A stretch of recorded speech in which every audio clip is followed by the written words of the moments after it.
This is my favorite part, absolute favorite part. This is the very first job I learned, the first time I came here visiting my friends, and I was hooked immediately. I was like, ooh, that's so fun. I just love it. It's like taking a puzzle apart.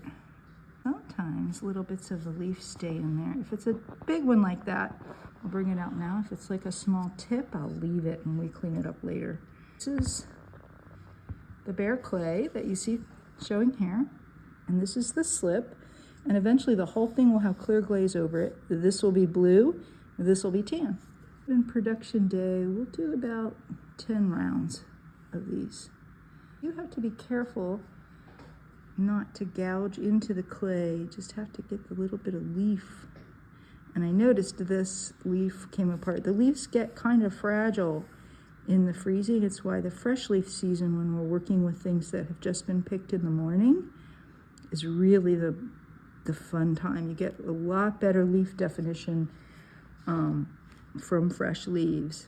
But because we live in a place where the leaves go away in the winter, we do have to work with frozen ones. And the frozen ones are also much more likely to come out in a couple of pieces. When they're very fresh and supple, they come out. And you can see there's some little digs in the clay. We go back and fix all of those, and not necessarily when the clay is really wet. Usually the next day we kind of go back and try to smooth it out, because you don't want to have a platter with a sharp spot on it. That is one thing that I'm so proud of about our work, is that because it's stoneware and we fire it to cone 10, which is around 2,310 degrees, it's about as durable as you can get with pottery. Usually the ferns are pretty easy to come out, and I usually try to take the one that went on last out first. Let's see, it's just like a zipper. Actually,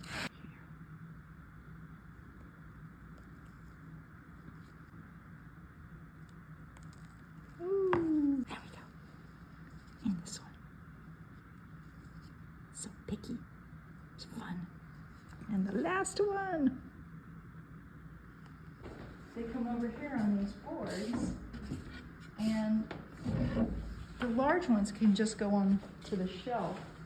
And the smaller pieces we usually put on these little drywall boards.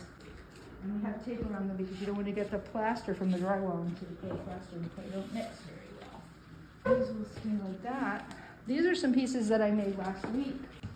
So to cut down on the dust, we usually give it a little bit of a spray because you don't want to be making dust. Now I can go in here and you can see the pieces that remain turn a little bit dark, and they just come right out. And I'll just brush these away at this point. So now this piece is actually ready to come out of the form. And so once those have dried, they will be like this one, and they'll be bone dry. We always wait until they're bone dry. If you take them out when they're still wet, they can tend to warp still. But they're not very vulnerable to warping once they've dried all the way. So these just be drying now. So these will be drying for another day or two, and then they'll get fired. This is our new clay. We test the shrinkage on the clay, and this one so far we used a centimeter bar, and it's shrank about 5%, which is pretty normal from wet to dry, and then it'll shrink about another 6% in the firing. So these will all be about 11% smaller. So it is a pretty significant amount that it shrinks. You can see size-wise, and probably height-wise too, that they've shrunk. Most of the shrinking happens in the diameter, but it is a bit smaller. But that's what this one will look like, somewhat similar when it fires. So this in the glossy, you can see here, this has got the clear glaze on the back. So nothing like that here yet. That's pretty much it. It's not a cutout mask, it's a real leaf. You know, these were real leaves that lived a life, and they hung out in the same yard I hang out in. And you know, it's an impression of them. It's like a really fast fossil, and it represents a moment in time in a way, and it's also really pretty.